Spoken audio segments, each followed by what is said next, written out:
Dear Dairy, check this out. I've got tea.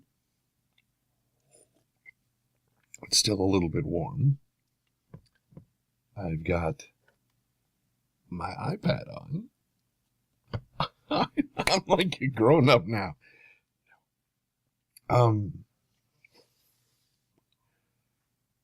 So, finished dog sitting today. I had a really good time with Bray. I always do. She's a lovely, lovely border collie. Taking her out to the dog park. It's really the only time she ever goes. Her owners take her to like a baseball field, athletic field at a school near where they live, and she gets to run around there in the grass and whatnot. But she doesn't really get to associate with other dogs very much. There might be one or two at the most. But the dog park that I take her to is much closer to where I live, and there's usually a lot more dogs. And so. It's always fun to take her over there because she comes back. I mean, before we even back at the house, she's in the back of the SUV, just, out cold. And then bring her back to the house, and she just lays down on her little mat in the kitchen, and she just, conks out. Or she lays in the backyard if it's nice and cool out there. Anyway, so there was this very, very young husky bitch there today. She's probably 5 months old, I think. Her name was Shadow. She's really, really cute. She had one blue eye and one brown eye. And there was a 5-month-old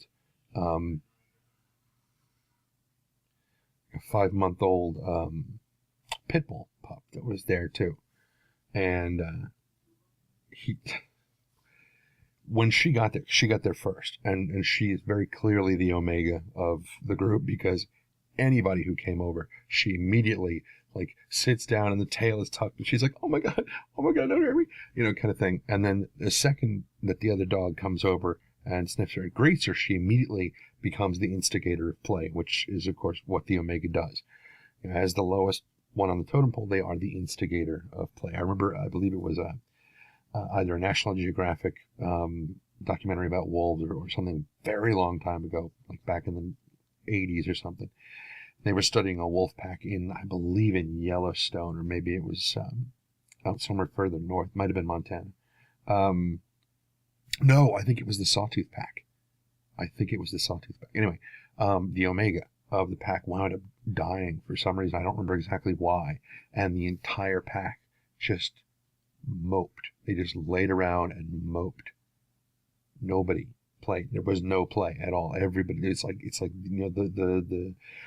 the playfulness of the pack just died with the omega, and then eventually someone else fell into that role, and things started to pick back up. But it's very, very evident if you watch in any kind of canine social structure who the omega is or who becomes the omega. She was square on the omega from the moment she got there. And she's just adorable about it, absolutely adorable. And then the pit bull came along, and he was trying to be more submissive than her at first. So they were trying to out-sub each other. They'd come over to play, and as soon as they got near each other, they're like, oh God, don't hurt me. And then they'd both try to, instigate play. It was just hysterical to watch. It was really, really funny. So yeah, they were quite cute. Let's see, what else was there? Those were kind of the highlights of the thing. It is now a week and a half until Halloween. Ooh, my favorite holiday of all time. I love Halloween. It's my absolute favorite, and I'm really looking forward to it. There's a guy down the street who, as I was coming home from the dog park today to get one of my housemates to follow me over to the other house so that I could drop off Bray in the truck and bring all of my stuff back. I was coming down the street and I noticed a guy about 2 or 3 blocks down who has this huge, and I mean this thing is like the size of a car, tarantula. And I'm not kidding, it's the size of a car. It's obviously very, very light. It is like stuck, because they got like a big A-frame house, and above the door, that's where the spider is. And I mean, this thing is wider than, the width of my arms. I mean, legs-wise, the body is, probably about the size of my body, which is pretty big. but it's very, very cool. I almost crashed into a mailbox because I was like, oh my God, that was really, really neat looking. So that's going to be a fun one. I'm considering, this is starting to get unwieldy. Thinking about trimming it down, not shaving it off completely. I just trim it down so that it is, but it's very light under here, so it would be very faint on the camera. So there's that. We have, but then maybe I'll just go through no shave November and just let it grow. I reserve the right to trim my mustache because it just bugs me when my whiskers get long enough that they start sticking into my mouth. Ugh. I don't like that. What else? This says StarCraft on Tuesday. That is not what I was trying to type. I was trying to type StarCast, but it decided to correct me to StarCraft, which I'm not playing StarCraft on Tuesday or ever. It's not my kind of game. I don't really like that kind of game. Now, in StarCraft 2, there are a couple of really awesome characters, Abathur being one of the best. I absolutely love Abathur. He is so cool. If you don't know what Abathur looks like or what he sounds like, it's what he sounds like that really makes him awesome to me. And once you hear his voice, you'll know why Abathur is so cool to me. Just look it up on YouTube. Abathur. A-B-A-Thur. T-H-U-R. Finally. Oh, anyway, so StarCast. Not finally, but StarCast, which is our Star Citizen podcast, will be on Tuesday. And I don't want to say I've got a really cool idea, because the last time I said it, it turned out to be just not original. I don't know what... It's okay. I'm fine. It's okay.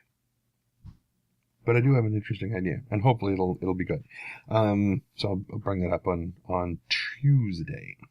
Probably, I think, GMT -5. I think that's 1700 on the East Coast. 5 o'clock, 5 p.m. East Coast, I believe, which is like 2 o'clock Pacific time. I think that's when we're doing it. I think. Keep an eye on my Twitter or Geek Domo's Twitter or probably Core of Existence. Keep an eye on his Twitter. You know. Anyway, definitely keep an eye on Geek Domo's Twitter and mine, and you'll see we'll be tweeting it whenever it's going to come up. Finally, and this one is, to me, kind of important. Well, I mean, they're all kind of important to me, but this one in particular. I was watching a video by Total Biscuit earlier today about something that happened. I believe it was on his channel. Yeah, it was on his channel. That's why he was talking about it. Concerning a video that he had posted and the reaction to it by the developer and thereby YouTube. Kind of screwed up. Anyway, I'm going to put the link to the video down in the description. What I want you to do is watch it and really pay attention to what it is. Even if you're not somebody who, is creating content for YouTube, even if you're not a content provider like I am, and to a much greater extent Total Biscuit is, this is still the sort of thing that affects everybody. You know, because it boils down to censorship, pure and simple. Basically, the developer or the CEO of the company that's developing the thing in question, the game in question, didn't like YouTube's, or not YouTube's, but didn't like Total Biscuit's review of the game, and pulled some rather shady stuff to try to get it suppressed and get the video removed, which YouTube's automated thing just went ahead and knocked it off the doohickey, and boom, it was gone. So, what the hell? It's a victimless crime. Bullshit. It's not a victimless crime at all. But anyway, the link to the video will be down in the description below. Just go ahead and watch it, and really watch it. Now, if you're going to be buying anything, and there are reviews up for it, do you only want to see reviews that say that it's awesome and it's great and it rocks? Or do you want to see a full range of videos, or not videos, but reviews that give you a better idea of exactly what it's like? This is bordering on drifting into Metacritic for me, because I despise Metacritic. But and if you want, I will point out all the reasons why I don't like Metacritic, but that's something for another time. Suffice to say, the video will be down in the description. Just go and watch it and really pay attention to it, and pay attention to how it affects not only content providers like us, but also people who just want to be informed consumers. Pay attention. You should be paying attention to this kind of shit anyway, but in this particular case, definitely pay attention. All right, so that's about all I can think of, and we're just about to hit the 11-minute mark, which is a good time to cut this crap out. So I will let you guys go. I hope you had a great weekend, because I did. And if you didn't, well, you should do so. I mean, not right now, because the weekend's kind of over, but next weekend, have a good one. If not then, Halloween's the week after, so rock and roll. All right, go, shoot, go have a good time. Until next time, be careless.